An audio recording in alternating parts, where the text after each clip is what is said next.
Dear Papa Dudut, unang-una ay nagpapasalamat po ako sa inyo at sa inyong programa na araw-araw kong sinusubaybayan. Sa mga panahon ngayon ay namamalagi lang ako sa aking kwarto. Walang ginagawa at walang makausap. At ang programa mo na lamang ang nakakapagpasaya sa akin at ang tanging pinaguhugutan ko ng lakas at inspirasyon. Ako po si Jessie pero ang totoong pangalan ko ay Jesus. At dahil sa sinapit ko sa buhay, ay hindi ko maalis sa isip ko na parang may dahilan ata ang tadhana kung bakit ako pinangalanan ng katulad kay Heso Kristo. 50 anyos na ako papadudot at may asawa at 2 anak. At kulang-kulang 3 dekada akong nagtrabaho sa Saudi bilang isang cook sa ospital. 1 taong gulang pa lamang ang anak kong si Dan nang pumunta ako ng Saudi. At ang sumunod ko namang anak na si Annie ay nabuo 2 taon pagkatapos nang nagbakasyon ako sa Maynila. Kaya naman hindi ko na talaga nasaksihan ang paglaki ng mga anak ko. At nabubuo lang kaming pamilya tuwing nagbabakasyon ako. Galing lang ako sa mahirap na pamilya. Ang ama ko ay isang construction worker at ang nanay ko naman ay naninilbihan bilang kasambahay sa isang mayamang pamilya. Sa kasamaan palad ay namatay sa aksidente ang ama ko noong ako'y 22 anyos pa lamang. Halos kasabay ng pagkakapanganak ng asawa ko sa panganay ko. At dahil ako rin ang panganay sa aming 3 magkakapatid, ay ako ang inaasahang sumalo at maging katuwang sa responsibilidad na mabigyan sila ng maayos na kinabukasan. Dahil nakatapos naman ako ng kursong nutrition, ay nakakuha ako noon ng trabaho sa isang kumpanya at kahit papaano ay kumikita na. Ang asawa ko namang si Lena ay nagtatrabaho na rin bilang cashier sa isang restaurant. Pero dahil nga sa pagkamatay ng aming ama, na sinabayan ng pagkakapanganak ng aking asawa, ay nagsabay-sabay ang mga gastusin. Kaya naman ang una kong naisip kaagad ay makapag-abroad. Bagamat alam ng aking asawa ang obligasyon ko sa aking mga kapatid, ay alam niya na sila ng anak ko ang pinakadahilan kung bakit ako nag-abroad. Kung tutuusin naman kasi papadudot ay kaya naman naming maitawid mag-asawa ang pagpapamilya. Pero hindi sasapat ang kinikita ko para mapagtapos ang mga sarili kong kapatid. Ang sinasabi ko sa aking asawa ay gusto ko kasing makapag-aral sa isang pribadong paaralan ng mga anak namin para mas maging maganda ang kinabukasan nila. Bagamat totoo naman ay binibigyan din ako ng dahilan ngayon ng sapat na oras para matapos ko ang komunikasyon ko sa mga kapatid ko. At hindi pa pumapasok sa eskwelahan ang anak namin. Pero ang nangyari, papadudot, ay yung sumunod sa akin lalaki na si David ay nakabuntis at hindi nakapagtapos. At ang bunso naming si Ruth ay bagsak-bagsakan sa mga grado.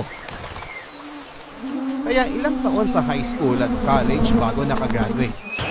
At para mapanindigan din ang pangako ko sa asawa ko na papag-aralin ko ang mga anak namin sa mga pribadong eskwelahan, ay doble kayod ako sa Saudi.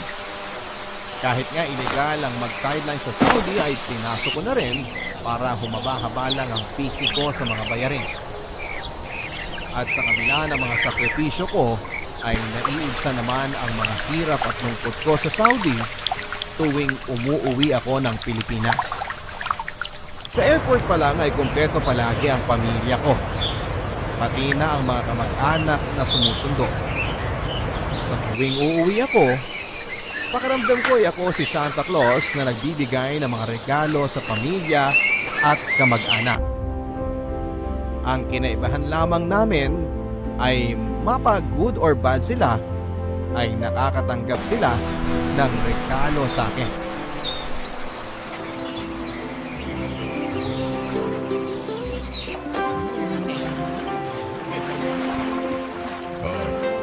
rubber shoes na to para kay Dan. Ito namang pabango. Ay para sa'yo, Ani. Thank you pa! Siyempre, itong bag. Para sa'yo, my loves. Pinili mo nga! Thank you, my loves! Ah, yung rubber shoes ko. Dito yung design na gusto ko eh. Ha? Ay, ano pala dapat? Yung sinend ko na picture sa'yo. Hindi naman to yun eh. Nakala ko kasi basta pareho ng brand, okay na. Nakakainis naman eh. Ang tagal ko na-excite dito. Mali naman pala. O sige. Nasa mall na ba yun dito? Bilhin na lang natin. Wala. Wala pa dito sa Pilipinas noon. Kaya nga sa ibang bansa ako pinabili eh. O siya, sige. Sa isang araw, nag-aari rin naman si parang Estong. Sa kanya ko na lang ibibilin. Talaga pa? Yay! The best ka talaga pa! Oh, Angel. Mano ka na sa Uncle Jesse mo para maambunan na tayo. Mahina ka talaga bata ka eh. Mano po, Uncle. Ang laki na nito pamangkin ko ah.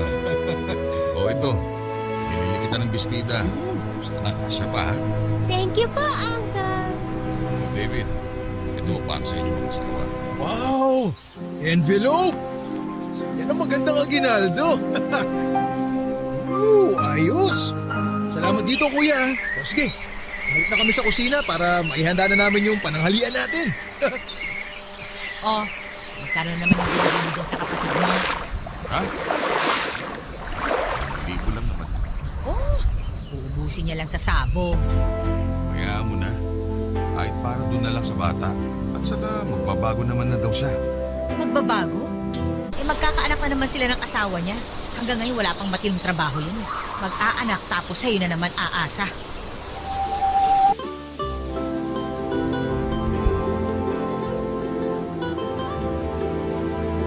Aminado naman ako, Papa Dudut, na na-spoil ko yung mga kapatid ko.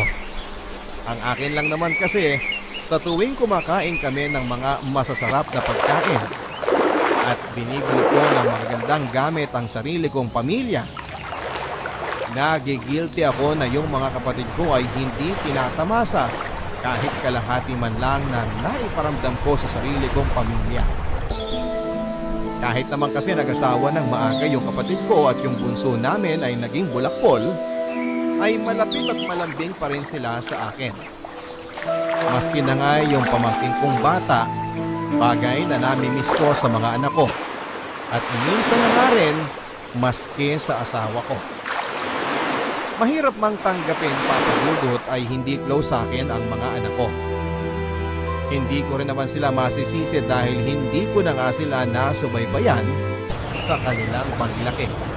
At kahit pa taon-taon din naman ang pagbabakasyon ko sa Pilipinas, lalo na nitong mga nakaraan, ay alam ko namang hindi sasapat yun kailanman sa mga namiss ko na mga mahahalagang pangyayari sa buhay ng mga anak ko. Kaya nga kahit na lumaki rin na medyo bulakbol at maluho yung dalawa kong anak, hirap akong sitahin sila dahil na nga sa mga naging pagkukulang ko. At dahil sa alam kong isusumbat nila sa akin na yung mga kapatid ko ay hanggang ngayon ay umaasa pa rin sa akin.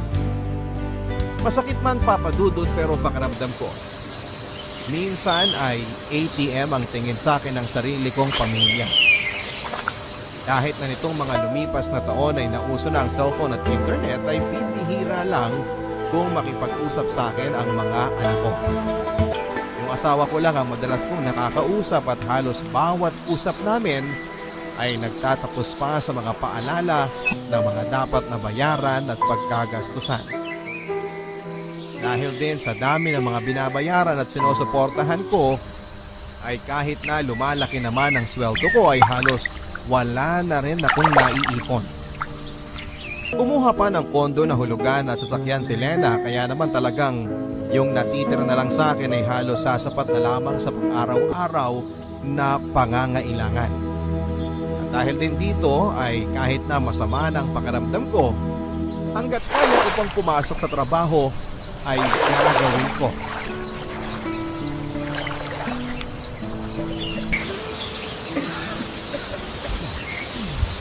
Kasi, ang sama ng ubo mo ah. kailangan ko. Kumusta naman yung birthday na panganay mo? Gustuhan niya ba yung cellphone na in-order mo para sa kanya? Oo, nagustuhan niya. Yes pala. Bibili ka pa ng cellphone, sabi mo sa akin. Masaya na ng kwentuhan niyo yan. Sabi mo na ng video call.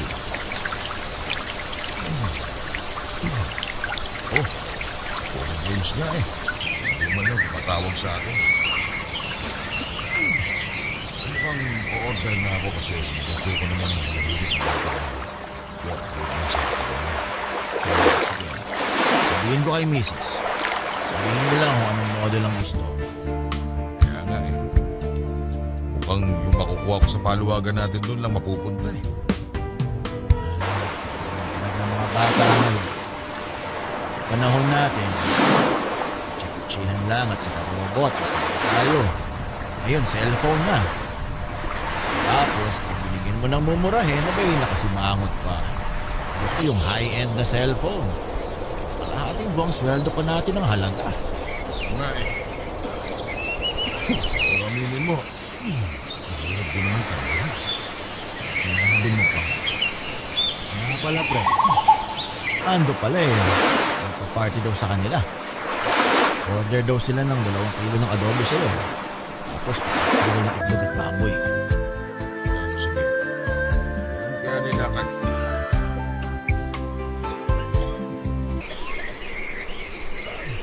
Tubig!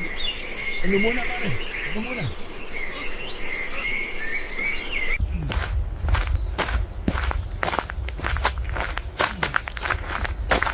Si, dito na kaya muna. Ano na yan?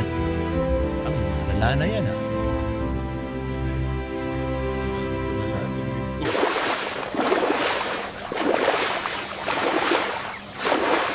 Kasi, nagpatidig ko yung ubo mo doon sa opisina ko. Sorry, sir. Sa tingin ko, kailangan mo nang umuwi at magpahinga. Hindi lang ako, sir. Magsusukalak ng mask. Hindi ka okay. At yung ubo mo, hindi na normal ang tunog. Hindi maayos din ako, sir. Huwag kayo mag-alala. Hindi, Jesse.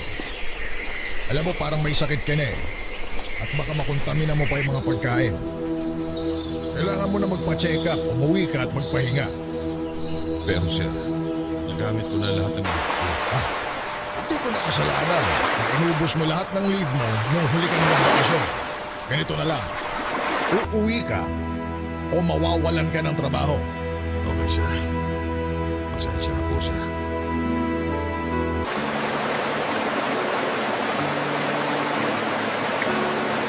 Lahat ng uri ng pagtitipid ay ginagawa ko, Papa Dudut.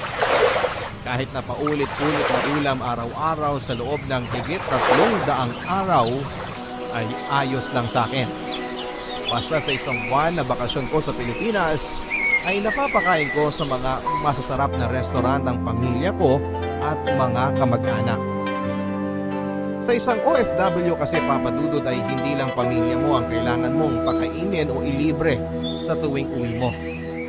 Pati na ang mga kamag-anak, mga kaibigan at kaibigan ng mga kamag-anak. Kumbaga ay one-time, big-time na gastusan sa isang buwan tapos ay 11 buwan na ayod at pagtitiis. At pero na nga naging buhay ko sa loob ng halos 3 dekada, Papa Dudut. Kaya nga hindi na rin ako nakakapagpa-check up. Nung una ay para makatipid pero noong nagsimula na akong may nararamdamang mga kakaiba, ay dahil sa pangamba na baka nga kung ano ang makita ng mga doktor ay makadagdag pa sa gastos. Sa isip-isip ko, sige na. Kakayod kabayo na ako sa Saudi, ang mahalaga ay maihanda ko ang pamilya ko, lalo na ang mga anak ko, para mabigyan din nila ang mga sarili nila ng maayos na kinabukasan. Kakayod ako, maipasok lang sila sa mga magagandang paaralan para mas maganda ang mga trabaho na makuha nila sa pagka-graduate nila. Pero, ewan ko ba kung saan pa ako nagkulang, Papa Dudut. Sa kabila kasi ng mga paghihirap ko ay parang nakita ko lang na napunta sa wala ang lahat. Yung mga anak ko ay napag-aral pa sa mga pribadong paaralan. Pero ang nangyari naman ay lumaki silang insecure sa mga mayayamang kaklase. Kaya kailangan kapag bagong pasukan, bago ang gamit nila. Mula sa school supplies hanggang sa uniforme at sapatos. Kada taon din ay tinataasan ko ang mga baon nila. Pero kahit pa sunod sa layaw ang mga anak ko ay hindi pa rin yon sapat. Apektado pa rin ang mga grado nila. Laging pasang-awa. At noong nakagraduate nga sila ng high school, ang gusto nila ay mag-aral sa mga mahal at sikat na university. At dahil halos pasang-awa lang sila sa mga grades nila noong high school ay hindi rin naman sila nakakuha ng scholarship. Kaya napilitan din ako na pag-aralin sila sa mga gusto nilang pasukang mahal na eskwelahan. Ang dahilan kasi nila, ang mga kumpanya daw ay tinitingnan lang naman kung saan sila graduate na university. At kapag nakita na nanggaling sila sa sikat at mamahaling eskwelahan, ay maganda kaagad ang makukuha nilang trabaho. At dahil nakikita ko naman na may punto sila, ay pumayag na rin ako sa kanilang desisyon. Isa rin sa mga dahilan, papadudod, kung bakit ako napapayag na ipasok sa mga pribadong university ang mga anak ko ay dahil si Lena ay may nakuhang negosyo ng panahon na yon na nakatulong ng malaki sa pamilya.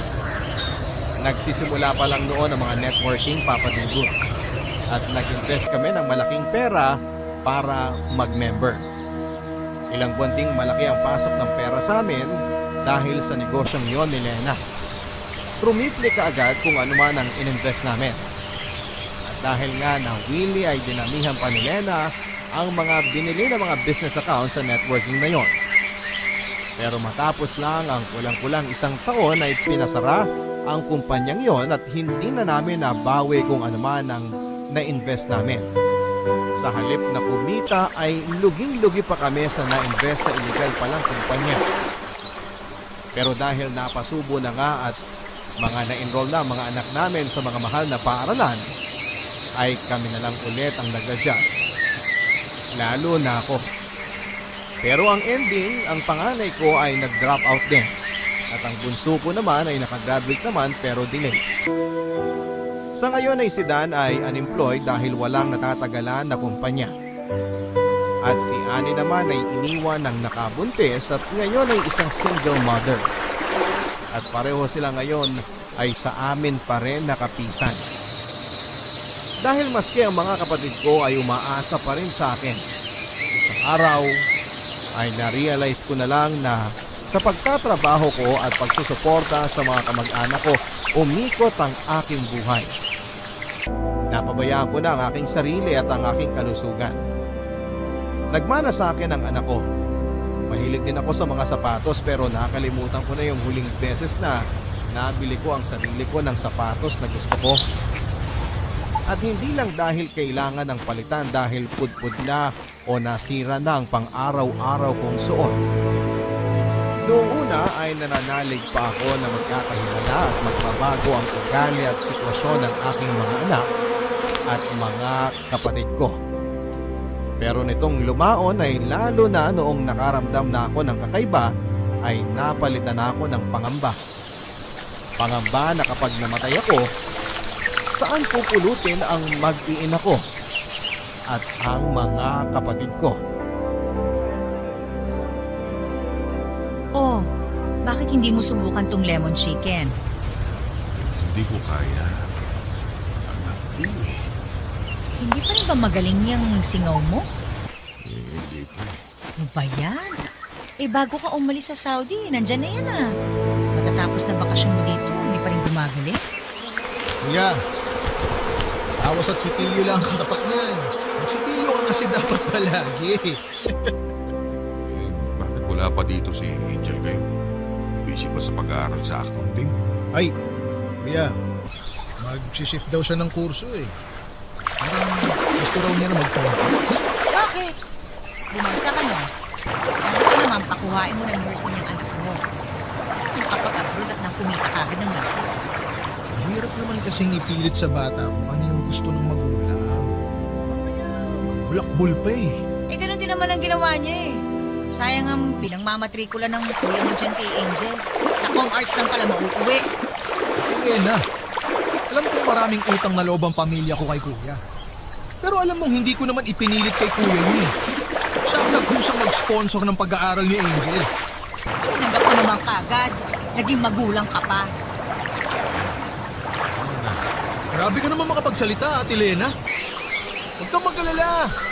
Oras na makaluwag-luwag ako at nakapagtrabaho na si Angel, babayaran namin ang lahat ng utang namin kay kuya. Bebe,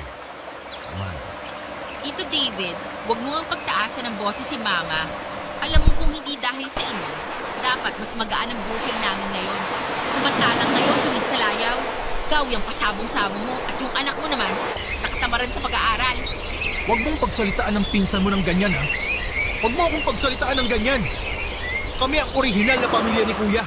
Kaya huwag kayong manumbat-numbat dyan. tama na!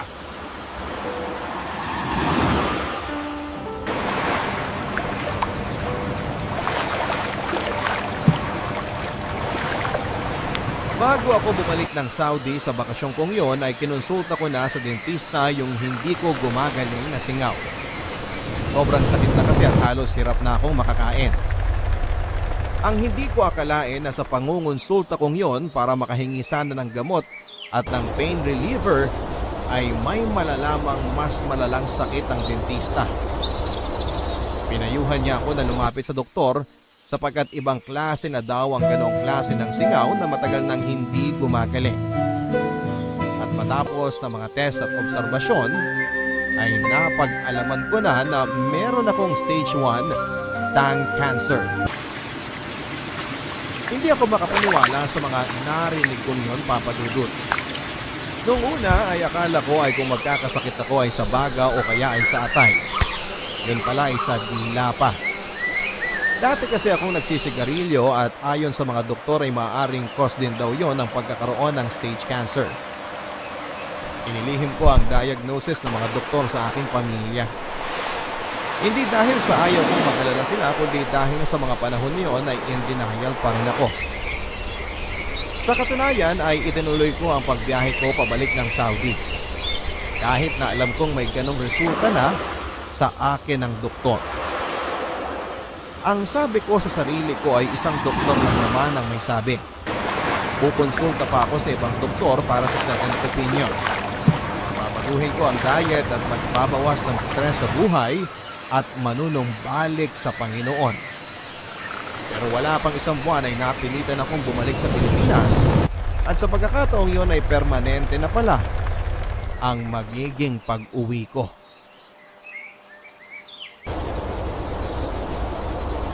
Kinalulungkot mong sabihin, pero meron kang stage 2 cancer, Jessie.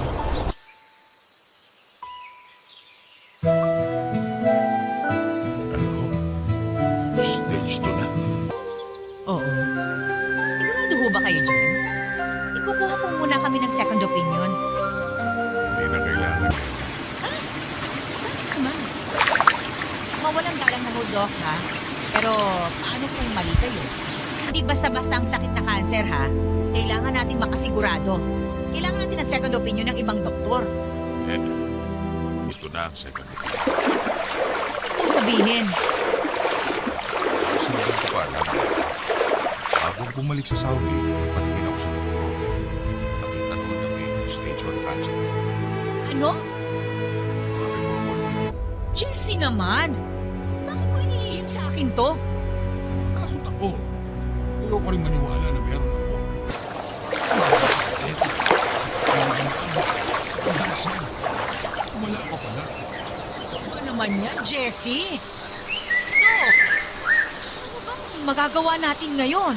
Ang good news is, kapag stage 1 or 2 cancer ay mataas ang chance na magamot pa ito. Kailangan niyang i-chemotherapy. Pero mas maganda sana kung yung stage 1 pa lang ay naagapan na kaagad natin ito. Ang bad news ay kadalasan ng pinaka-epektibong paraan para maiwasan ang pagkalat ng cancer ay kinakailangang putulin ang dila ng pasyente. Ano?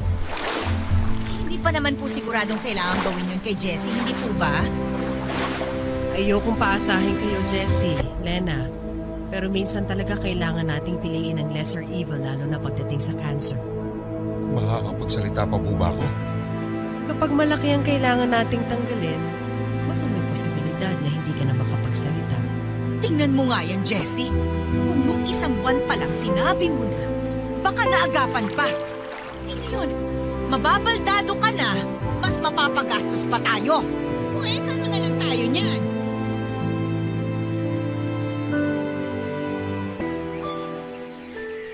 Kung nahirapan akong sabihin yon sa asawa ko, Papa Dudut, mas nahirapan akong ipaalam ang balitang yon sa mga anak at mga kapatid ko.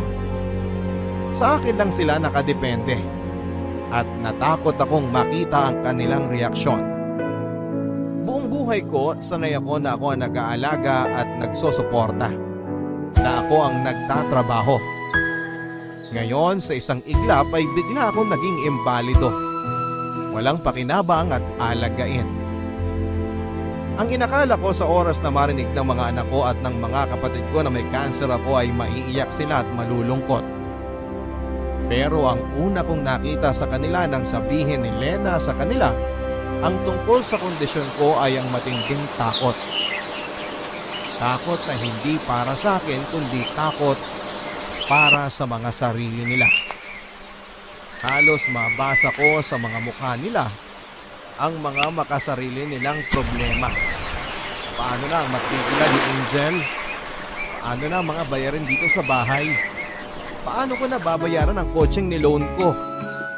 At matapos ang takot ay nakita ko sa mga mata nila ang irita. Saan kami kukuha ng pampagamot dito? Sino ang mag-aalaga sa amin dito? Gagaling pa kaya ito at magtatrabaho? At sa isang igla, Papa Dudut, mula sa pagiging breadwinner ay bigla akong naging pabigat.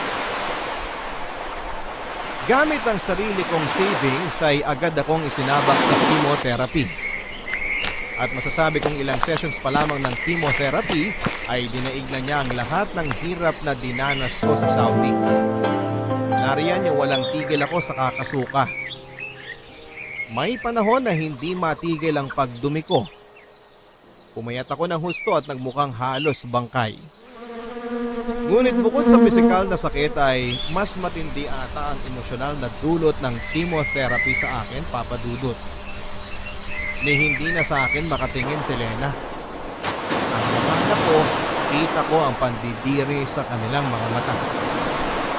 At yung mga kapatid ko ay nawala na ang dating pagiging magiliw at malambing sa akin. Nagtuturoan pa sila kung sino raw ang dapat na mag-alaga at magbantay sa akin. Sa totoo lang, Papa Dudut, kung hindi lang ako natatakot sa Diyos, baka winakasan ko na ang buhay ko. Minsan nga, pinadaan ko na lang sa katatawanan ng aking sitwasyon. Naisip ko kung itong sinapit ko sa mundo ay impyerno na. Paano pa doon sa tunay na impyerno na walang takas? Pero may mga oras din na nagalit ako sa Diyos. Sa halip na magdasal ako para pagalingin ako, ay sinusumbatan ko siya. Sinasabi ko sa Panginoon na sana nga talaga ay nandyan siya, na totoo siya. Dahil sa pinaparanas niya sa akin dito sa malupit na mundo, ay sisingilin ko siya ng pwesto ko sa langit. Ang sabi ko sa kanya, hindi ako papayag na walang langit. Dahil sa pagkakataong ito na tinanggal na sa akin ang lahat, yun na lamang ang natitira.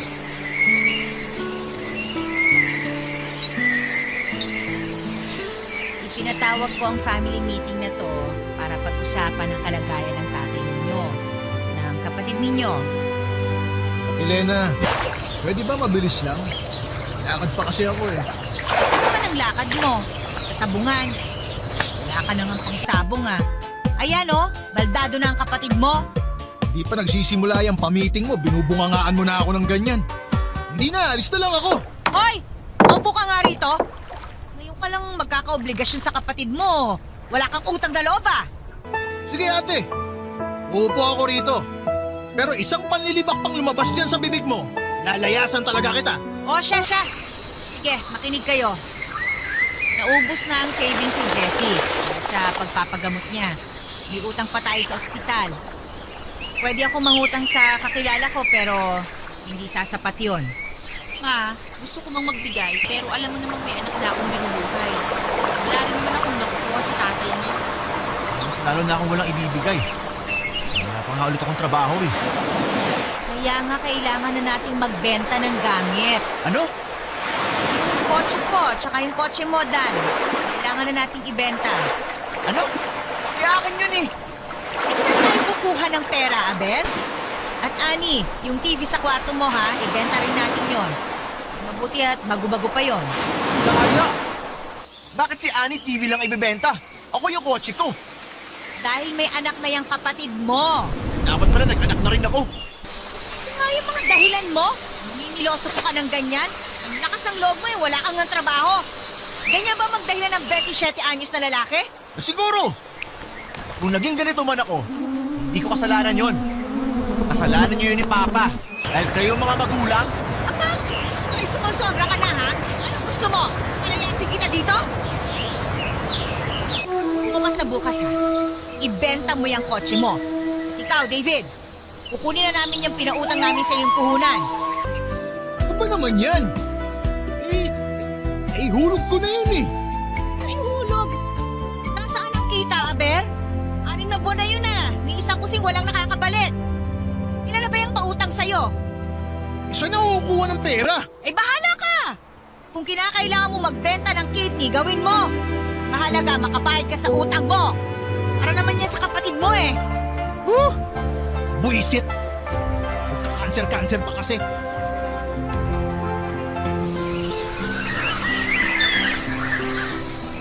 Dahil maliit lang naman ang bahay, bawat away nila, bawat talakan tungkol sa pera at problema sa gastusin ay napapakinggan ko. Minsan nga wala na silang pakialam. Kahit na alam nilang naroon lamang ako ay tuloy lang sila sa pagsasalita.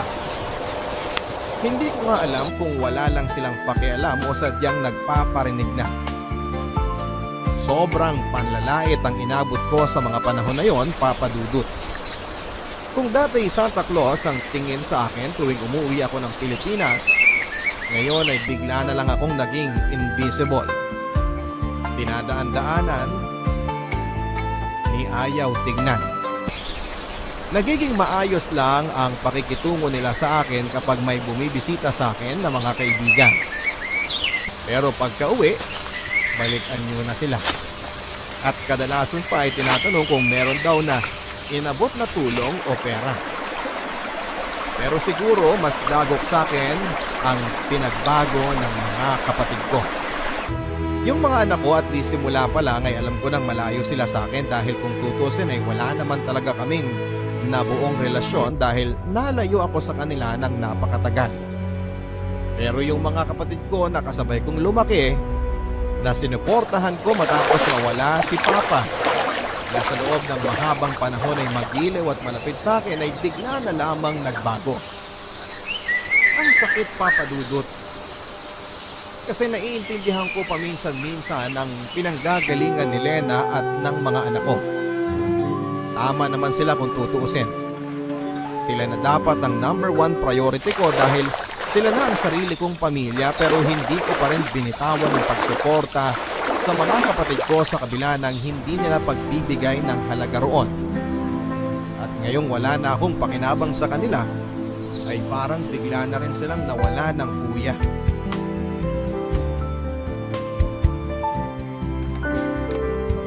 Oh, bakit nakabihis ka na? Mamaya pang hapon ang check-up ng papa nyo. Emma, hindi pala ako pwede sumama kay Papa. Lakad ako. Ano? Ang linaw-linaw ng usapan natin ah. Schedule mo ngayon. Eh, may lakad nga ako eh. Saan na lang tawagan mo? Samahin mo sa kanya. Baka pwedeng isingit niya sa lunch break niya. 1 oras lang ang lunch break noon. Mag-isip ka nga. Eh, sige na, alis na ako. Anak ng tokwa talaga to oh. Tawagin mo nga si Tito Dan mo sa kabilang bahay at papuntahin mo dito. Oh, sige. Madali na ako.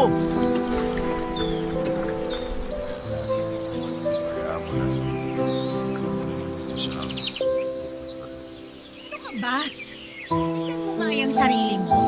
Naka-wheelchair ka pa. Paano ka sasakay niyan sa taxi? Oh, ano naman ang kailangan nyo? David, ikaw na muna ang sumama sa kuya mo sa pagpapacheck up niya. Nilakad doon kasi si Dan eh. Ikakasama ko lang sa kanya nung isang araw ah. Tapos ako na naman ulit ngayon. Bakit? Busy ka? May trabaho ka? Wala ka namang ginagawa ah. Yan ang akala mo. Wala ka namang alam eh. Kung makapagsalita ka, akala mo kung sino ka. Alam mo na. Huwagan mo si pare. Ay, hindi. Tapos ano sasabihin? Magchichismisan tayo na sarili mong pamilya, hindi ka madala sa ospital, kailangan pa ng kaibigan ang gumawa? Hoy, ikaw David, wala ka na magagawa. Ikaw na ang sumama sa kuya mo. Eh bakit hindi ikaw? Eh bakit? May trabaho din naman ako ah. Kung hindi ka pwede, di utusan mo si Angel o kaya si Ruth. At magkapakinabang naman kayo. Mga inutil kayong mga kapatid. Teka, bakit hindi ikaw? Eh ikaw ang asawa eh. Yung problema ko pinapasa mo sa amin. Aba, hoy, kapal ang mukha mo ah. Parang hindi rin kayo nakinabang sa kuya niyo ah. Dati halos araw-araw kayo kumakatambay dito. Kakadilihensya ng pera. Ngayon hindi kayo mapakiusapan? Tagbala kayo! Hindi mo mag-isa yan! Ang sakit na marinig sa kapatid ko na tukuyin ako bilang problema. Ang nangyari sa akin ng araw na yon ay nauwi na nga na ang sumama na nga lang talaga sa akin ay ang kumparing Efren ko. Siyempre, nagsinungaling ako sa kanya at ang sabi ko ay nagkaroon ng emergency si Dan at hindi ako maihatid. At kung hindi nga lang talaga kami gipit na gipit ay hindi rin naman kami lalapit sa kanya upang humingi ng tulong. Pero bukod sa pagpoprotekta sa aking pamilya, sa tingin ko ay sinabi ko yon kay paring Efren dahil ayoko rin na mapahiya sa kanya. Dating katrabaho ko si Efren sa Saudi. Ang kaibahan namin, siya ay naging success story. Nakapag-ipon sila ng matino ng kanyang asawa, sinuwerte sa negosyo kaya bumalik ng maaga sa Pilipinas. Nasaksihan lahat ni Efren ang mga sakripisyo ko sa Saudi noon para sa pamilya ko at mga anak ko. At ayaw kong isipin niya na matapos ng lahat ng iyon ay bukod sa wala na ngang napala ang mga kapatid at mga anak ko, ganito pa nila akong tratuhin sa ngayon. Pero sa tingin ko, kahit naman hindi ko pa sabihin kay Efren ay nararamdaman niya na may pinagdaraanan ako. Sa makatuwid ay nag-offer nga siya na kung gusto ko raw ba na baka mas mabuti sa akin ang mag-recover sa isang bahay nila sa Antipolo. Ang caretaker lang naman daw ang naroon at maaari din daw akong hanapan ng pwedeng mag-alaga sa akin na makukuha lamang sa murang halaga. Awang-awa ako sa sarili ko noon, Papa Dudut.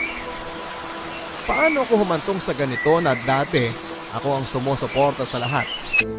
Ngayon ay ako na ang kinakaawaan at nililimusan. At higit sa lahat ay nasaan na ang pamilya ko ngayong kailangan ko sila.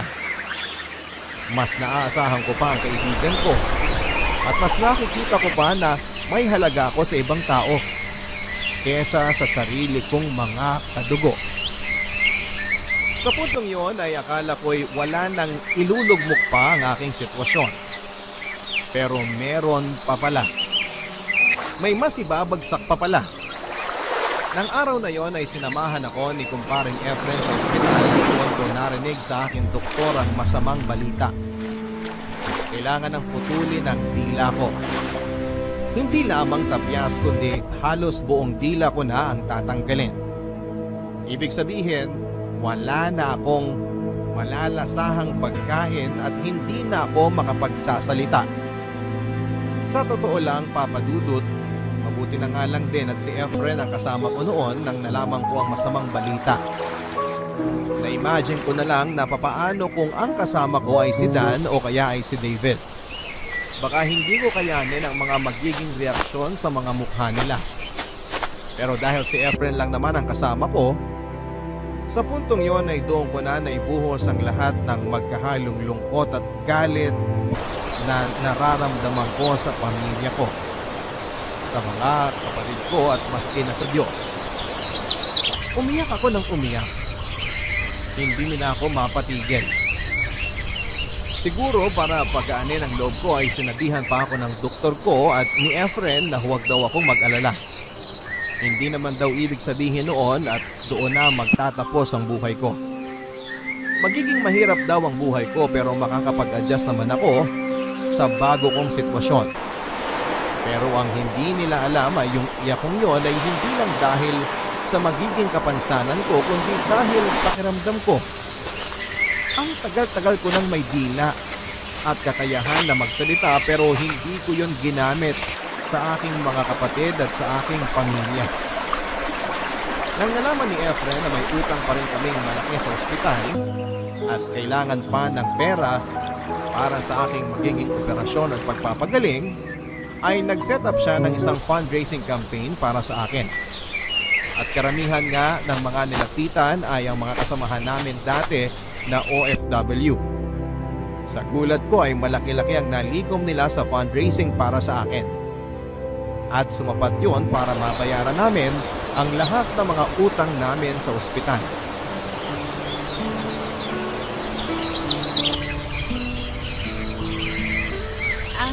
Kumusta na raw pala yung fundraising na ginawa ni na kumparing Efren? May mga nagbigay ba naman? Oo. Sa katunayan, malaking araw ang nalikom. Baka sumapat na para doon sa mga utang natin sa ospital. Pati na rin sa operasyon. Salamat naman sa Diyos. Kung ganun pala, ma'am, hindi na ako pupunta bukas sa financial assistance. Sana pala eh. Hindi ko na rin makapagpasok pa ako sa opisina. Hindi Pila mo yon. Sayang din yun. Pera na yun, pakakawalan mo pa. Oo nga naman. Sayang din yung pera na makukuha doon. Eh, may pasok nga ako bukas eh. Dan, sige ikaw na lang kaya pumunta doon bukas. Ha? Ay, sige na nga. Cancel ko na lang yung lakad ko. Ano ba yon? Peke ba yon? Kanino ba ipapangalan yun? Anong balak mo? Kukunin mo yon? Ang lahat? Kailangan ko rin yun para sa negosyong bala kong itayo. Hala, kung ganun din naman, o edi sige na. Ako na lang ang pipila bukas para sa akin mapunta yun. Tigil nga kayo. May unang pupuntahan yung cheque na yon ay para dito sa mga bayarin natin sa bahay. Daya naman eh. Binento ko yung kotse ko para sa pagpapagamot niyan. Tapos wala man lang babalik sa akin ni isang kusing. Dan, sobra ka na ah. Bakit? Sa akin din naman ang galing ay pinambayad mo sa sasakyan na yan ah. Ganon. So hindi mo naman pala yung binigay sa akin, pinahiram mo lang. Sana pala, nilinaw mo nung binigay mo sa akin yung kotse para hindi na ako umasa. Sumusobra ka na ah. Jessie! Isang patulan! Ano? Tandaan nyo! Tandaan na kayo! Malapit na kayo maging baldado. Mula ngayon, hindi na kayo mabubuhay nang wala kami. Ingat-ingat kayo sa mga sinasabi nyo. Dan, himik ka na. Alam nyo, kung hindi ka namin naalagaan, mamatay ka. Dan!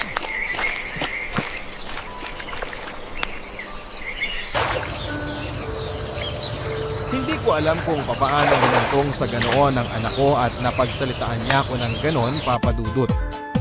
Dahil ba yon sa pagpapalaking ginawa namin ni Lena sa kanila? O likas ba sa kanya ang maging masama at makasarili na parang namana niya sa mga kapatid ko sa side ng pamilya ko? Pero siguro'y mabuti na rin ang nangyaring yon dahil matapos noon ay nalaman ko na ang aking limitasyon. Alam ko na sa susunod na pagsalitaan ako ng anak ko ng ganon, lalaban ako. Magsasalita na ako. Ang tagal-tagal kong iniintindi ang mga anak ko, pinagbibigyan hanggang sa na-spoiled ko na nga sila. Naalagaan ko lang sila ng pera. Naibigay ang mga pinansyal na mga pangangailangan nila pero hindi ko naman naalagaan ang kanilang kaluluwa. Isang linggo bago tanggalin ang aking dila ay kinausap ako ni kumparing Efren at ang sabi niya, ang balak daw nila ng mga kaibigan ko ay sorpresahin niya ako kasama ng pamilya ko.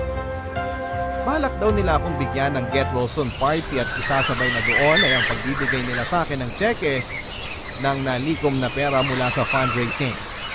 Pero nang kausapin niya raw si Lena, pinilit daw siya na huwag na akong bigyan ng party. Gastos lang daw yon at ipangalan na lang daw sa kanya ang cheque para mabilis na mapaingcash at maibayad kaagad sa mga pinagkakautangan. Hindi pumayag si kumparing Efren at pinilit na sa akin lang daw ipapangalan ang cheque at ibibigay lamang daw niya ngayon sa party sa harap ng maraming tao. Bukod pa dyan ay nakita nila si Lena na inihahatid ng isang magarang kotse. At kung sino man ang driver ay iiwan niya na lang daw sa aking imahinasyon. At dahil nga sa pangyayaring yun ay muling inalok sa akin ni kumparing Efren na doon na lang daw ako manirahan sa bahay bakasyonan nila sa Antipolo.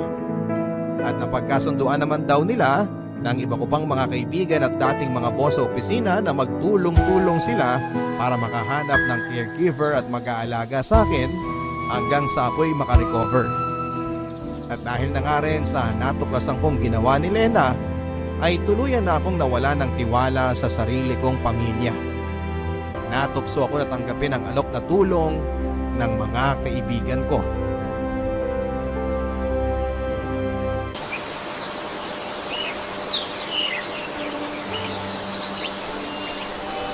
Ngayon po ay dumating na tayo sa pinakamahalagang bahagi ng ating programa.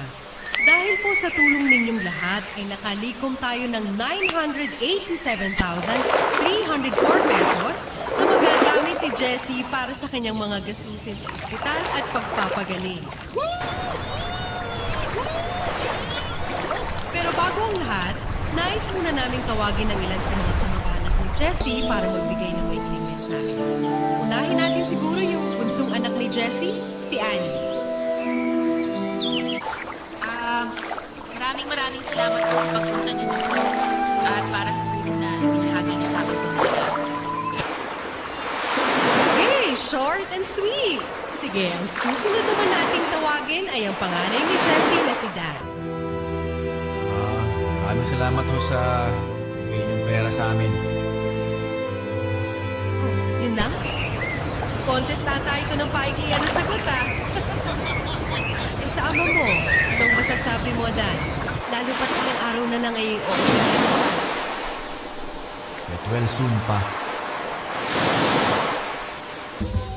Ay, iba parang may pinanghuhugutan. Bakit? Ano ba gusto nyo? Na magdrama kami rito dahil nilimusan nyo kami? Gusto nyo gumaan pakiramdam nyo dahil nakatulong kayo sa mahirap? Dan! Lumayas ka na lang dito kung mag-aasta kang ganyan. Ano bang gusto nilang marinig? Kung gaano kabuti at matulungin yung ama namin? Kaya maski yung isusubo na lang namin, ibibigay pa dyan sa mga batugan niyang kamag-anak? Abang hayop kang bata ka!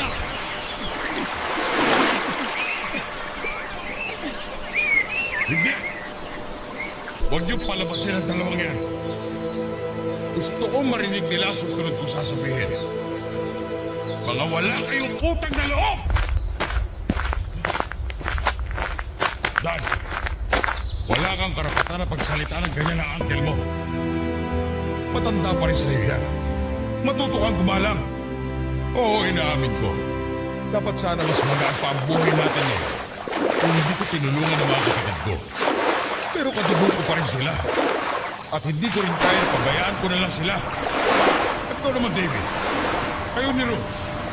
Sinahal niyo lang ang hirap ko para sa inyo. Alam niyo ba kung gaano kahirap ang buhay sa Saudi? Ng isang OFW? Na bawat pisong inaabot ko sa inyo, pinaghihirapan ko. Tapos kumakawaldas kayo agad. Essie, na. Napalakihin nakakahiya. Sa isang linggo, tatanggalin na ang dila ko. Kaya kukunin ko ng pagkakataong ito para sabihin ang lahat ng gusto ko at kinikimkim ko. At alam mo kung anong tunay na nakakahiya, Lena? Na tinanong mo si kumparing Efren kung pwedeng ipangalan sa iyo ang cheque. At pagkatapos nun, ay sinundukan ng lalaking may magarang sasakyan. Pero naman po hinatid ako. Kaibigan ko lang yon. Dumi ng utak ninyo? O di sige, iyong-iyo na yung cheque mo. Ang utang na loob. Lena, kayong lahat ang walang utang na loob. Doon na ako dediretso sa rest house na inihanda ni kumparing Efren. at ang mga kaibigan ko sa Antipolo. Mula ngayon, tinatapos ko na ang obligasyon ko sa inyo. At huwag kayong mag-alala dahil wala na rin kayong obligasyon sa akin.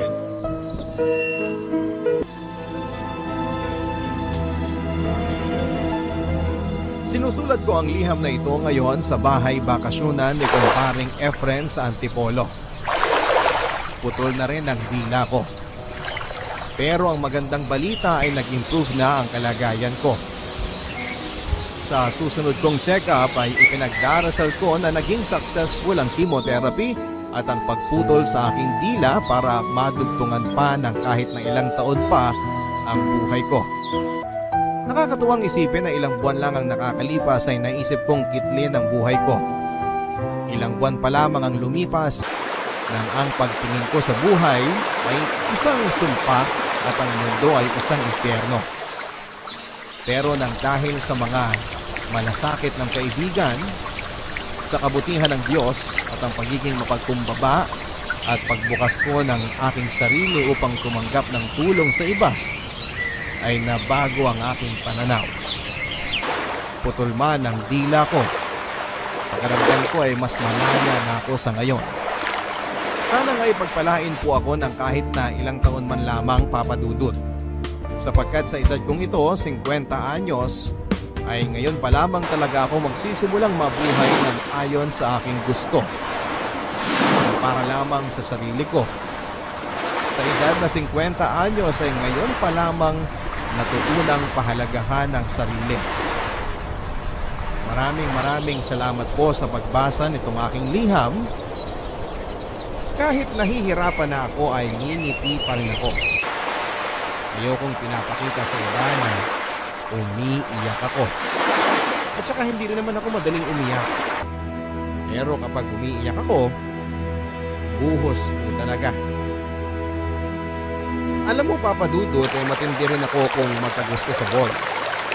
Lalo na noong high school ako. Hindi ako nahihiyang magbigay ng love letter o kaya kapag may libreng oras ako ay sinusundan ko yung taong gusto ko. Iniisip ko kasi, masaya ako kapag nakikita ko ang taong gusto ko o yung crush ko. Nagkakaroon ako ng inspirasyon, makita ko lamang siya. Natutuwa ako kapag napapangiti ko siya. Sa akin ay okay na yon. Hindi na niya kailangang magkagusto pa sa akin. Pero syempre, mas okay kung magkakagusto siya, hindi ba? Pero okay lang kung hindi naman. Nadala ko yung mga ganitong pag-uugali hanggang sa mag-college ako. Papunta pa lang ako sa freshman orientation namin nung una kong makita si Roman. 24 lang siya noon pero nasa final year na sa law school.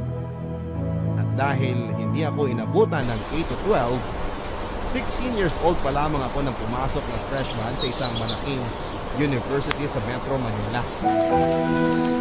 Nagkaroon ng aksidente noon sa daanan. Nagkabuhol-buhol ang traffic dahil may tumaob na van. Bumaba kami sa sinasakyan naming jeep dahil nakita namin nagkakagulo na ang mga tao. Nakita ko na may mga tao sa loob ng van na hindi pa rin makalabas. Yung iba, umiiyak. Yung iba naman ay humihingi ng saklolo. Kaya lang, lahat ng mga tao ay parang tulala. Walang makagalaw sa sobrang shock dahil sa aksidenteng nangyari. Tapos ay bigla na lang akong nakarinig ng malakas na sigaw. Hindi sigaw na parang natataranta, kundi sigaw na parang nag-uutos. Nakita ko sa kaliwa ko ang isang lalaking nirorolyo ang mahabang sleeves ng polo niya habang nagdidikta sa mga tao kung ano ang gagawin. Siya mismo ang dumapa para kunin ang mga taong natrap sa loob ng tumaob na van. Isa-isa nilang nailigtas ang mga pasahero. Mabuti na lang at walang namatay. May mga nasugatan pero hindi naman malubha.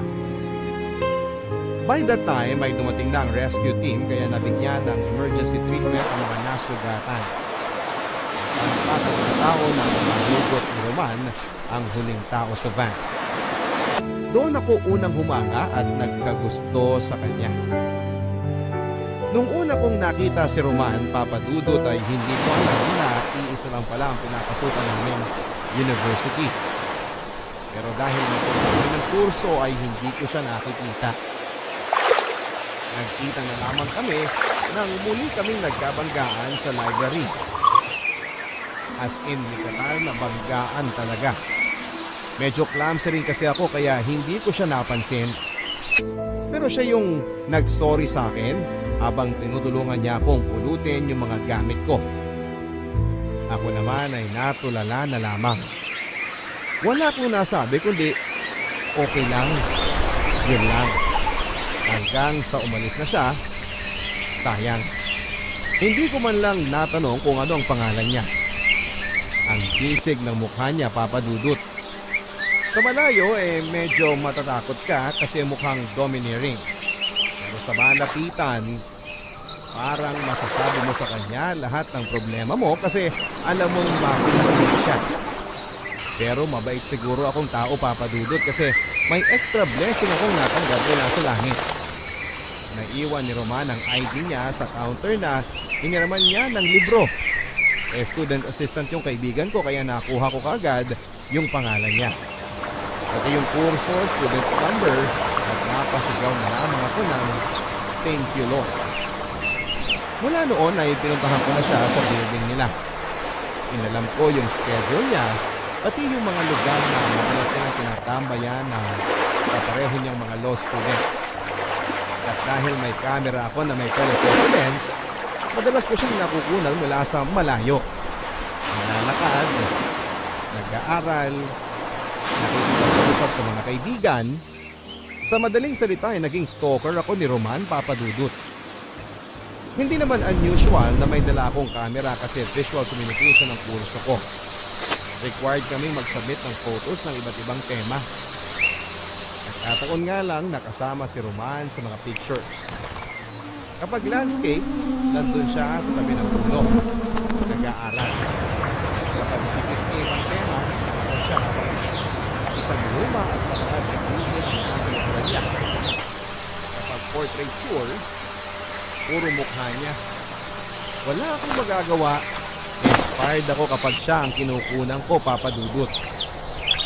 Yun nga lang, hindi ko alam na napapansin na pala niyang sinusundan ko siya. Ang ganda ng kuha niya rito, di ba? Ang soft ng tapo ng color sa harap, tapos may highlights sa bulo. Oo, talaga. Kasi inspired ka. Kaganda ng kuha mo. Lalo na kung kasama sa attorney sa picture. Buti hindi ka niya nahuhuli na kinukunan mo siya. Hindi ko alam kung alam mo. Pero dead man naman siya pag nakikita niya ako. Pero one time, hindi ko alam kung mainit yung ulo niya. Nung kukunan ko na siya habang nakaupo sa bench sa labas ng building nila, napatingin siya sa akin. Gusto ko na kaya naglaro mo siya camera ko. Kunwari kukunan ko ng picture ng ulo sa harap. Kung yun, tumakbo na ako bago mapahiya. Hindi naman siguro ako mahihain ni attorney. Mukha naman ako mabait. Tsaka may legitimate excuse naman ako para kumuha ng pictures. Yun nga lang, hindi ka naman ako intention. Oy, huwag mo sabihin ikaw ang manliligaw, ha? O hindi Pero pwede rin. Kaya lang, baka pagkaharap ko na siya, matulala na naman ako. Tapos wala akong masabi. Kagaya nung nagkatanggaan kami sa library. Uy, tatapos mo na. Patapos na yung Sem, nahihiya ka pa rin. Hindi ko nga alam Kahit sa malayo, kumakabog dito kasi sobrang kape.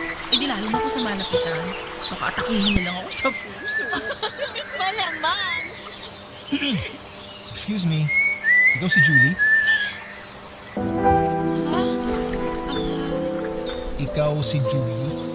Oo, ako nga attorney. Ano? Ako si Julie. Hi!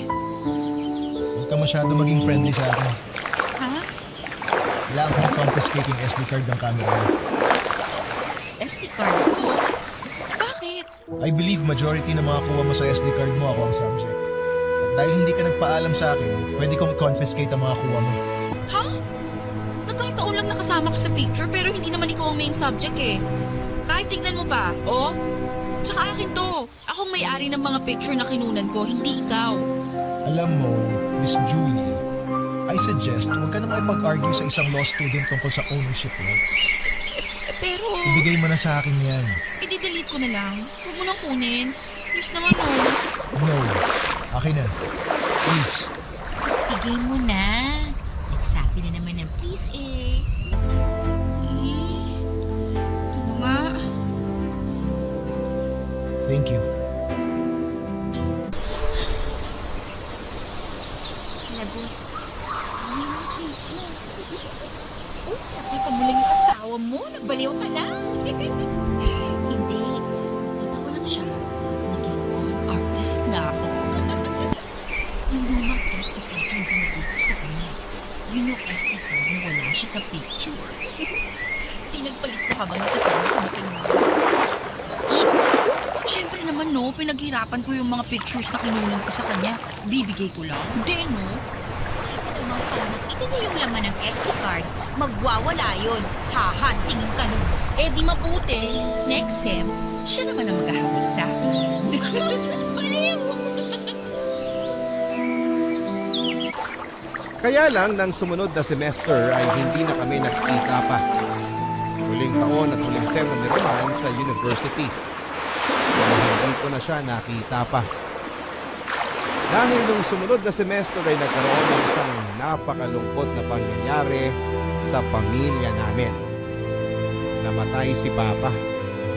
Devastated kaming lahat sa pagkamatay ni Papa. Lalo na kasi, spoiled kaming lahat sa kanya. Mula kay Mama hanggang sa bunso naming kapatid ay spoiled sa kanya. Kaya hanggang ngayon, iniingatan ko pa rin ang unang kamerang binili niya para sa akin. Masakit kasi maaga kaming iniwan ni Papa. Pero kailangan naming harapin ang reality na wala na siya. Sa pagkalibing kay Papa ay nagmeeting kami ng mga kapatid ko. Kasama si Mama. Si Papa ang breadwinner sa pamilya at nung namatay siya ay nawala na ang taong nagpo-provide ng mga pangangailangan namin. Dahil masyado pang bata ang dalawang kapatid ko, kami ni Mama ang nagtutulungan sa mga magiging gastusin namin sa pang-araw-araw. Naghanap ng mapapasukang trabaho si Mama, pero dahil hindi naman nakatapos ng college, nahirapan siyang makakuha ng trabaho. Nang matanggap naman siya sa trabaho ay hindi naman ganong kalaki ang sweldo niya. Nasa minimum lang. Ako naman bilang panganay ay nag-decide ako na maging regular student na lamang. Kapag may pang-tuition, saka ako mag-enroll. May mga semester na nagpa-file ako ng leave of absence para magtrabaho at makapag-ipon ng pang-tuition. Kaya inabot ako ng halos 7 years bago ako nakagraduate sa isang 4-year course, Papa Dudut. Sa loob ng 7 years na yon, hindi ko pa rin makalimutan si Roman. Pero dahil naging busy na ako sa pagtatrabaho at pag-aaral ay hindi ko na siya hinahanap pa. Ang sabi sa akin ni Marie, after a year pagkatapos niyang graduate ay nakapasa na to ng bar. Wala siya sa top 10 pero nasa 3% ng mga nakapasa. Yun nga lang ay hindi ko na alam kung saang legal office siya napunta. Pero noong mga panahon na yon, kahit na hindi ko siya makikita at wala na akong balita pa sa kanya, isa pa rin siya sa mga nagbibigay sa akin ng inspirasyon at lakas para magpatuloy at lumaban sa buhay. Dahil sa kanya, dahil nakikita ko ang mga pictures niya, nagiging positive pa rin ako sa buhay ko. Kahit palagi sa isipan ko na baka nag-asawa na siya, masaya pa rin ako at iniisip ko at least yung taong nagbigay sa akin ng saya, masaya na rin sa buhay niya. Pagka-graduate ay nahirapan akong humanap ng trabaho. Kung meron man, puro racket lang sa production. Hindi stable ang sweldo. Noong mga panahon na yun ay nag-aaral pa ang kapatid ko kaya kailangan ko ng trabaho ng sweldong natatanggap kada quincenas at 30 para matulungan sila sa pag-aaral. Nirecommend akong legal assistant ng kaibigan ko sa isang law firm. Madali naman ako natanggap kasi noong working student ako ay isa sa mga naging trabaho ko ay messenger sa isang law firm. Tumutulong din ako sa mga legal secretaries ng mga abogado nila. Kaya naman kahit pa paano ay may alam na rin ako. Kahit para legal work ay pinapagawa na rin sa akin kapag busy ang mga tao. First day ko sa law firm ay walang masyadong tensyon. Kasi ang sabi nila, yung attorney na magiging boss ko ay naka-leave daw. After 3 days pa bago siya bumalik. Kaya habang wala siya, tumutulong muna ako sa mga ibang legal assistants ng mga trabaho nila. Gumagawa ng sex search o yung secretary certificates. Nagpo-file ng motion for extension. Nagmo-monitor ng mga email para sa schedule ng mga abogado sa korte o court hearing nila. Chill lang ako sa loob ng 3 araw. Julie! Uy! Hi, Mia! Ang aga mo ah! Siyempre, ngayong dating ng boss ko. Ngayon ko na ito. Kaya Relax sa'yo. Tara, sabay na tayo sa elevator. Ay, puno na. Parang kasi sa basement. Hindi, pwede pa. Dali, sino tayo? Okay. Ayaw mo talaga malate, ha? Naman. Nga pala, bakit mo sinabing good luck sa akin? Eh kasi, lalapit sa mga abogado, mahigpit. Hinawa ng assistant niya, pangitang. Ginawa mo muna tapos pag naulit, hindi na pinababalik. Di bale, yung mga pinagagalitan ng legal assistants, kasi kasama ang loob sa kanya. Kasi, sobrang tanda, hindi naman yung umawa. Sobrang gwapo ka. Kaya imbis na magalit, naiiyak na lang sila sa pangyayari na hindi na nila makikita ang gwapo ng boss nila. Ganun? Kaya pati, init ako palagi. Mahirap yung mukha mo. Mahirap ako ang boss. Wala lang. Parang hindi babae ang gusto eh. Lalaki rin yata. Kasi 32 years old na. Wala pang asawang girlfriend. E minsan nag-date. Pero mga steady na pinag-date. Sayang. Kawalan sa ating mga kababaihan kung Becky pala siya. Di bale, expert ako sa gay lingo, besh. Baka pareho kami ng type na lalaki. Shh! Imin? Ay, sorry. Salamat.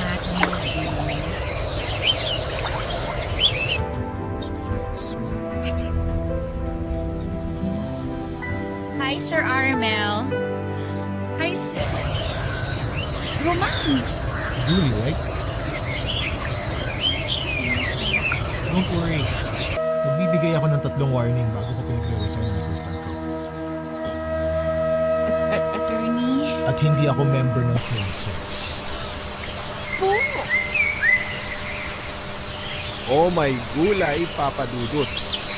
Yung last 30 seconds bago kami dumating sa floor namin ang pinakamahabang 30 seconds ng buhay ko. Pagkalabas ng elevator ay hindi ko alam kung saan ako susuot dahil sa sobrang hiya. Pero naging professional si Atty. Roman sa akin. Pinapunta niya ako kagad sa office niya para i-orient ang mga inaasahan niyang gagawin ko bilang legal secretary niya. Pagkatapos ng initial shock ay kumambyo na ako kaagad sa work mode ko. Una, kasi ayoko magkamali dahil kailangan ko ng stable na trabaho. At ikalawa kasi si attorney may love pala ang boss ko. Bawal magkamali. Kaya lang medyo nalungkot din ako kasi parang hindi na niya ako naaalala. Sa bagay, 7 years ago na rin yun at nagbago na rin ang itsura ko. Nag-mature na. At isang beses lang kami nagkausap. Okay lang sa akin. May bonus inspiration na uli ako. Thank you, Lord. Sa loob ng mga sumunod na araw, papadudot kung merong gagawing evaluation sa aming mga legal assistants, siguradong excellent ang makukuha kong grade. Paano ba naman kasi ako palagi ang nauuna sa office namin at halos kasabay ko na yung maintenance ng building na pumapasok sa umaga. Bago dumating si attorney ay handa na yung mga papeles na kakailanganin niya for the day. Handa na rin ang coffee niya. Black na may 3 sachet ng brown sugar na kasama. May kasama pang konting kakanin na binili ko sa may amin. Kaya naman talagang masarap masarap na pangmerienda yon o kaya naman ay pang-almusal. Nung una kong dinalhan si attorney noon ay tumaas ng konti ang kilay niya. Parang sinasabing, ano to? Drive? Gumiti na lang ako at sinabing, hindi po attorney, energizer. Hinain naman niya at nagustuhan niya. Kaya tuwing umaga ay nagdadala ako ng kakanin para sa kanya. Akala tuloy ng mga nagtitinda noon sa amin, meron akong boyfriend na mahilig sa kakanin. Ang sabi ko na lang malapit na, sabay tawa. Masipag ako magtrabaho at mabilis akong matuto. Sa katunayan ay madali kong natutunan ang hierarchy ng mga abogado sa opisina namin. Associate ang tawag sa mga bagong pasok ng abogado. Senior associate naman ang tawag sa mas matagal na ng konti sa kanila. Tapos junior partner at ang pinakamataas ay senior partner. Si attorney ay senior associate pa lang pero ang chismis sa opisina, before the year ends ay gagawin siyang junior partner. Magaling siya Hindi ko pa siya nakikita in court pero ang sabi nila kapag alam nilang si attorney Roman ang abogado, medyo natatakot ang kalaban. Nalaman ko din na kahit saan pala ay merong discrimination. Kahit sa isang law firm ay siguradong hindi sadya o glaring, pero meron. Minsan kahit na hindi namin trabaho ay pinapagawa sa amin. May mga nagpapabili ng pagkain, nagpapabitbit ng mga bag nila sa sasakyan, papupuntahin ka sa bahay nila para pick upin ang ilang mga documents, tapos ay makikidaan pa sa pinalondre nilang suit to dali on the way naman daw. In other words, ay hindi lang kami legal assistant, kundi personal na secretary din nila. Ako, okay lang sa akin kahit pagpalinisin ako ni Attorney Roman ng pondo niya. Si Attorney may love naman yun Para sa kanya ay gagawin ko. Kaya lang naaawa ko sa ibang legal assistant. Lalo na kay Mia na napunta sa kanya yung isang babaeng lawyer na medyo matapobre. Yung kapag tinitignan ka, alam kong peke o branded ang suot mong damit at alam kong may K o wala ang suot mong jewelry. Sa tuwing pinapagalitan ni Attorney Casey si Mia, parang akala mo may nakuha siyang alipin. Pero bumabawi naman ito. Pag alam niyang napaiyak niya si Mia, kinabukasan ay nagdadala to ng lunch para kay Mia. Ang sarap ng lunch mo, ha? Alam mo na kung bakit. Ba't hindi ka kasi magpalipat ng lawyer? Hindi ko. Dahil kay Casey kaya ako napasok na. Isa pa, bumabawi na lang siya pag alam niyang pinagalitan niya ako. Ako, suutusan ka niya uli ng mga personal errand niya. Okay lang yun. Sanay na ako. Pag nag-a-abroad naman siya, may pasalubong ako. Yung pagkain na binibigay sa aeroplano, Halata ba? Oo. Oy, bakit? Kahit hindi ka nagtrabaho, ginagawa mo pa rin para kay Attorney Roman. please, si Attorney Roman, hindi niya ako inuutusan. Ako na yung nagkukusang gawin yung ilang personal errands niya. Minsan nga kahit ayaw niya, ginagawa ko pa rin.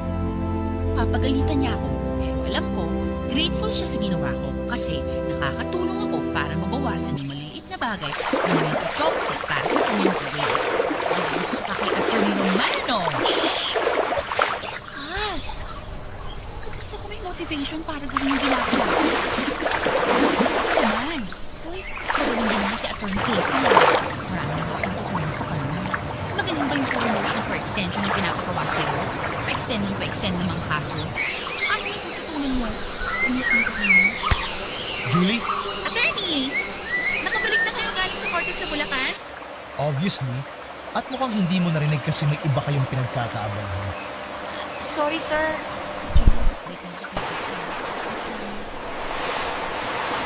Napapotocopy mo ba yung pleadings na pinapafile ko sa korte ko natin?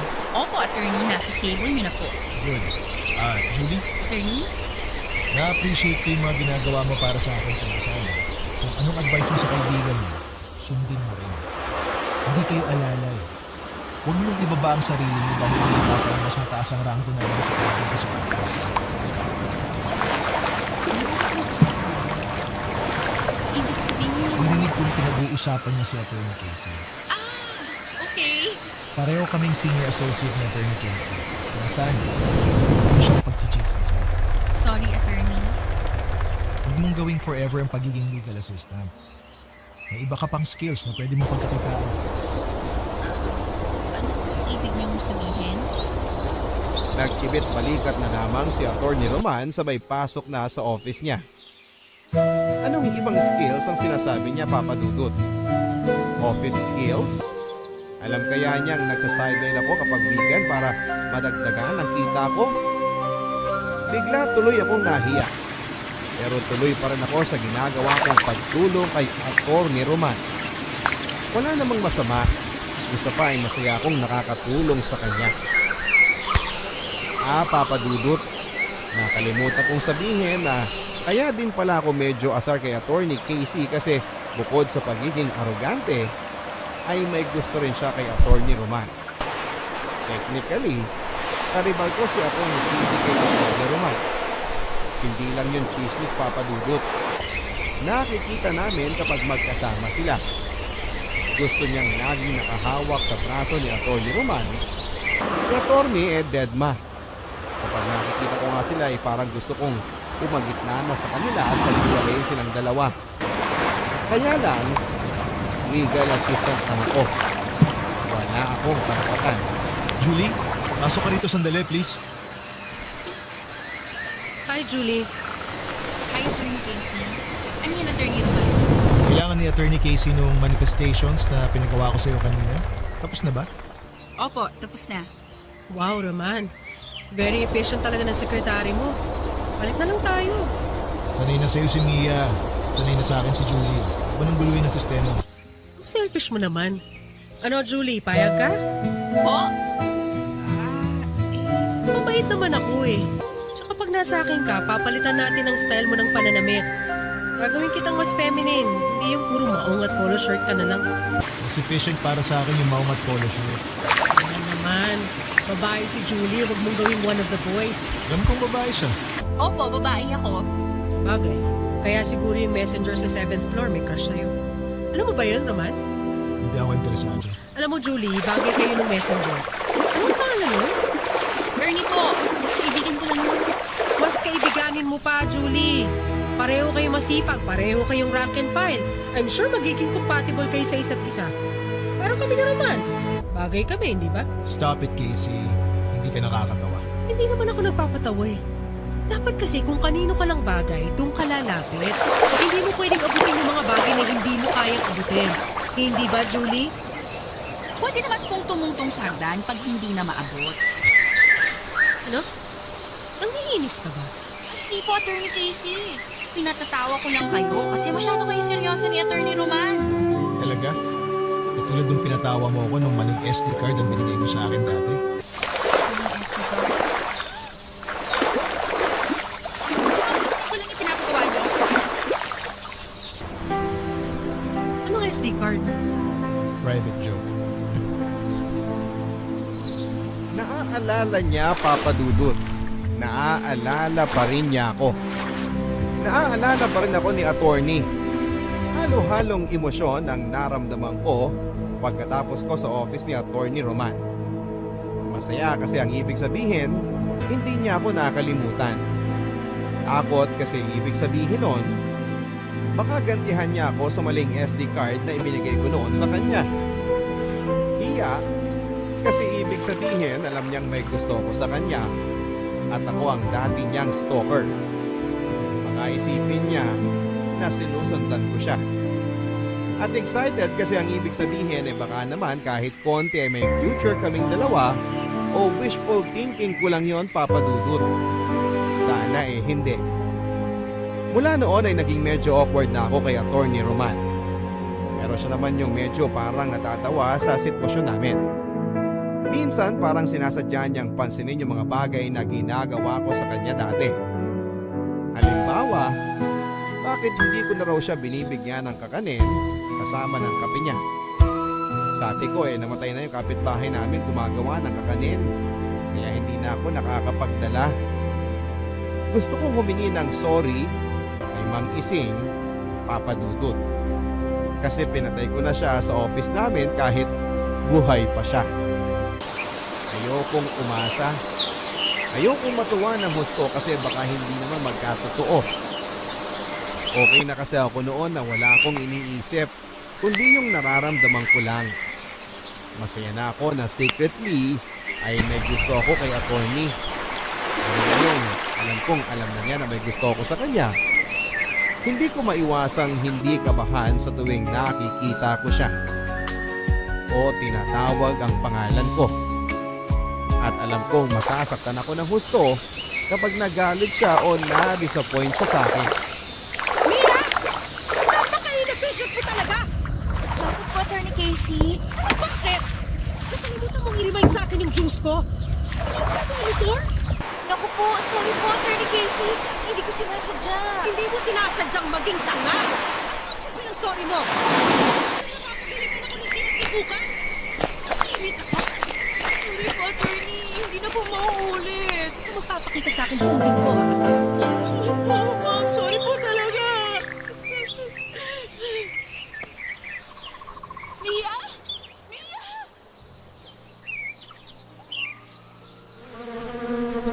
Oh, tapos ng palabas. Ba't nandito pa kayo sa labas? Nagkamalay na si Mia. Pinadala ko na lang sa ospital para makasigurong hindi nabagok ang ulo niya at lalo maging inefficient. Hindi maganda yung sinabi mo, Casey. Kasalanan ko bang inimutan siya? Jessica, bata. Mahina kasi ang loob. Kaya kinakayan-kayanan niyo siya. Ano? Julie! Matagal na nagtitiis sa inyo si Mia, Attorney Casey. Hindi niya kayo sinasagot dahil may utang na loob siya sa inyo. Pero wala kayong karapatang insultuhin ang pagkatao niya. Sekretary niyo siya, hindi niyo siya alalay o alipin. Abogado pa naman kayo, hindi kayo marunong kumilala ng karapatang pantao ng bawat nilalang? Roman, patigilin mo sekretary mo kundi irereklamo ko siya sa senior partner natin para mapaalis na yan. You don't have to do that. Bago mo siya maisumbong, paalisin ko na siya dito. I'm sorry, Julie. Tama ka, pero hindi tama ang ginawa mo. Hindi ko mapapalampas yun sa isang subordinate. Okay lang, Attorney. Huwag na kayong mag-abala na sisandehin ako. Magre-resign na lang po ako. Kahit masakit, Papa Dudut, ay nag-resign ako. Pero hindi masama ang loob ko. Ang tanga ko pagdating sa pag-ibig, no, Papa Dudut. Hindi na nga ako kinampihan ng taong mahal ko. Naiintindihan ko pa kung bakit niya ginawa yon. Ayokong maging minus point sa kanya ang pagkakaroon ng sekretary na walang manners at paalaaway. Ayokong dahil doon kaya hindi siya gagawing junior partner kasi kapag nangyari yon, ako ang unang malulungkot.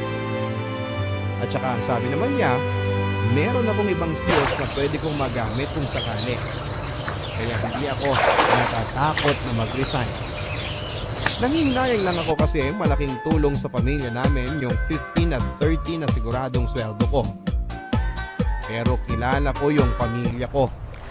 Alam ko na maiintindihan nila kung sakaling tipid muna kami hanggat hindi ako nakakahanap ng kapalit na trabaho. Nagbigay ako ng 2 weeks notice sa opisina para makahanap sila ng ipapalit sa akin at ma-endorse ko ng maayos sa papalit sa akin ng trabahong iiwanan ko sa kanya. Si Atty. Roman, hindi ko alam kung galit sa akin o masama ang loob kasi masyadong formal ang trato sa akin. Parang ako ang sinisisi niya na nag-resign ako. Pagdating nung huling araw ko sa opisina, nagpaalam ako kay attorney. Attorney Roman, Yes? magpapaalam na po ako sa inyo.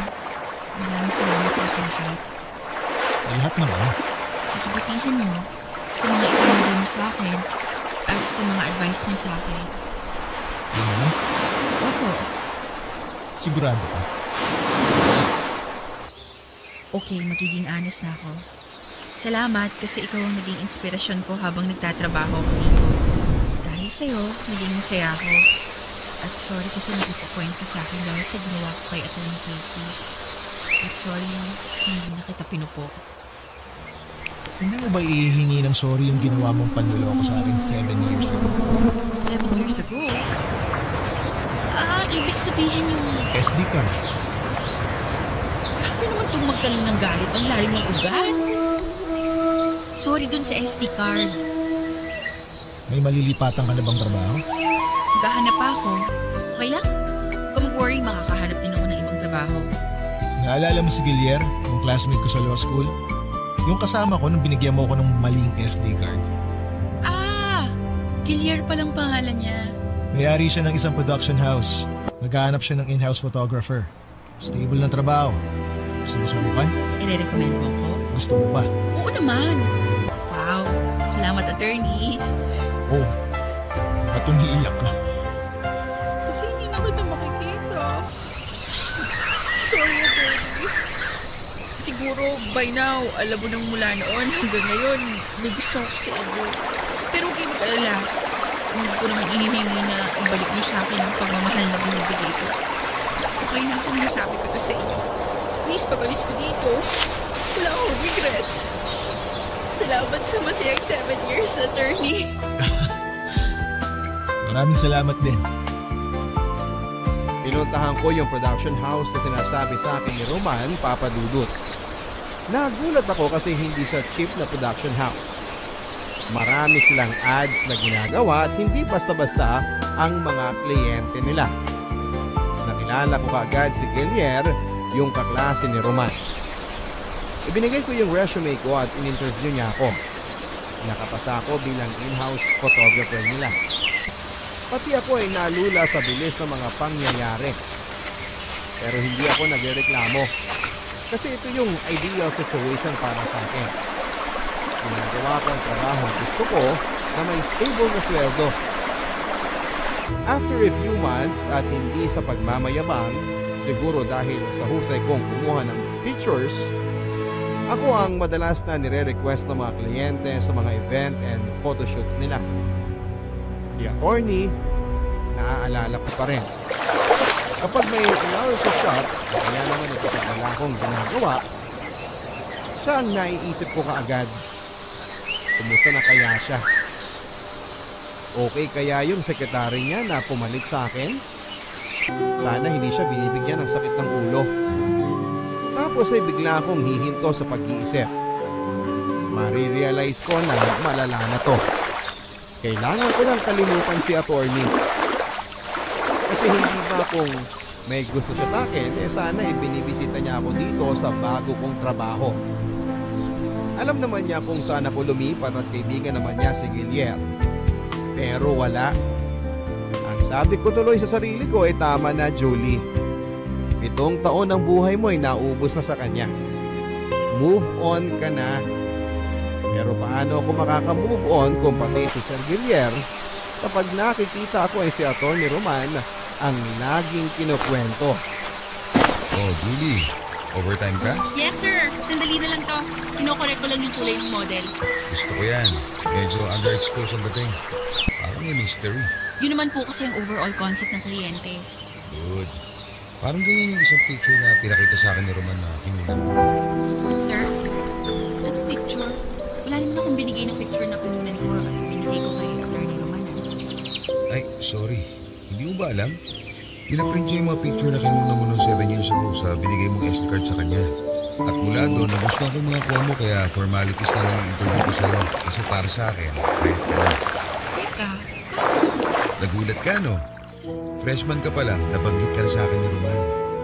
Na-intriga raw siya sa isang babae na nakipag-away sa isang pasahero sa UV Express na ayaw umusok para mapaupo na maayos ang isang matandang lalaki. hindi ko maalala yung... Nakaupo kami ni Roman sa harap. Nasa likod ka naman nakaupo. Sinita mo yung babae kasi tinataraya yung matandang lalaki. Inuusog mo kasi nahihirapan yung matanda. Kaso, ayaw umusog ng babae. Sabi niya, pababain na lang daw yung matanda at babayaran niya yung upuan. Nung narinig mo yun, yaman yung babae. Hindi ko na maalala yung sinabi niya. Pero tawa kami ng tawa ni Roman pagbaba namin. Kung ano-ano kasing batas ang sinabi mo doon sa babae mali-mali naman yung mga sinabi mong batas. Naalala ko na. Ibig sabihin, mas una pa akong nakilala ni attorney? Hindi ko alam ang timeline ng love story niyo. Pero alam niya, every time nandiyan ka, kinukunan mo siya ng picture. Minsan okay sa kanya, pero pag alam niyang may klase ka, naiinis siya. Kasi alam niya nag-cut class ka dahil sa kanya. Sabi pa niya, ikaw raw ang stalker angel niya. May sense of justice para sa ibang tao, pero para sa sarili, wala. Para namang telenovela to, sir. Ang hirap paniwalaan. Ewan ko sa inyong dalawa. Natatawa nga ako nung kinuwento niya na ikaw ang legal assistant niya. Alam mo bang hindi niya alam kung anong gagawin yung trato sa'yo? Teka. Sir, ibig mong sabihin? Gusto ko siya sa akin. Hindi mo ba siya tinanong? Hindi. Malay ko. Hindi mo siya nagsasabi. Masyado madrama ang kwento niyo. Pabuti pa siya na lang kausapin mo. Baka mamaya ako pabasisi mo. O sige, tapusin mo na yan tapos umuwi ka na. Papa Dudut, ako yung stalker, hindi ba? Pero sa mga sinabi ni Sir Guillier, pareho pala kaming stalker ng isa't isa. Pagkatapos ng hilaw na confession na yon, hilaw kasi hindi galing mismo kay attorney at galing sa kaibigan niya. Kaya hindi pa counted yon, hindi ba? So paano na? Hindi ko na alam ang gagawin. Paano magpa-progress ang level ng relationship namin ni attorney kung hindi niya ako tinatawagan o binibisita sa bago kong trabaho. At ako naman, nahihiyang tumawag o puntahan siya sa trabaho. Ang dali lang ng problema namin pero hindi namin masolusyonan and in the end, naisip ko na dahil ako naman ang mas bata, ako na nga ang magpapakumbaba. Willie, pakipasok dito yung compliance na pinagawa ko sa'yo.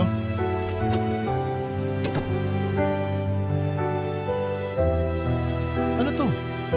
Humingi ba ako ng coffee at pagkain na... Julie! Long time no see. Kung hindi pa talaga ako pupunta dito, hindi mo ko pupuntahan sa trabaho ko. Bakit naman kita pupuntahan sa trabaho? Hindi mo ko kumustahin? Sinasabi naman ni Guillier sa akin kung anong ginagawa mo sa opisina niyo, kaya alam ko kung okay ka o hindi. Alam mo, nakakaloka ka. Ako? Bakit? Gusto pa talaga babae yung maliligaw sa'yo? Liligawan mo ako? Depende. Depende sa ano. Kung magpapaligaw ka, Baliw ka talaga. Nagkwento sa'yo si Guillier, ano? marami siyang kwento sa akin. Alright. Let's make this right. Ha? Paano? Julie? Pwede ba kitang ligawan?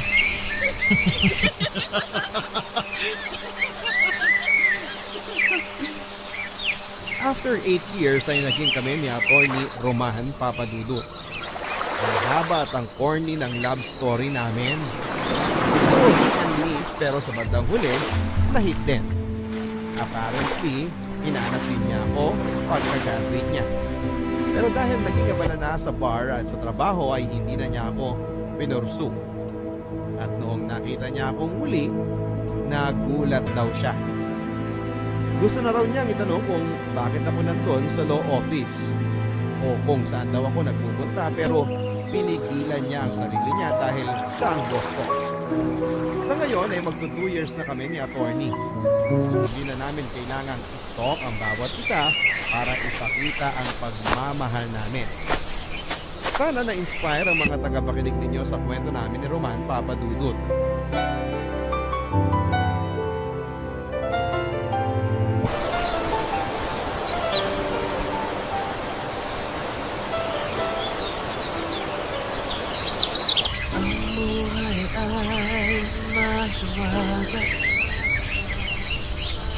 Laging may lungkot at saya sa Papadudut Stories. Laging may karamay ka.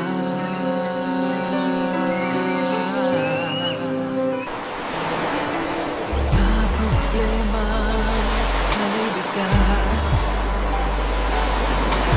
Dito ay pakikinggan ka. Papadudut Stories. Kami ay iyong kasama.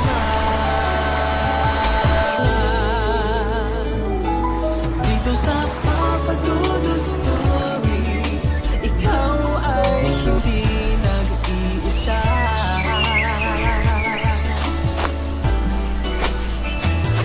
Dito sa Papadudut Stories, may nagmamahal sa'yo.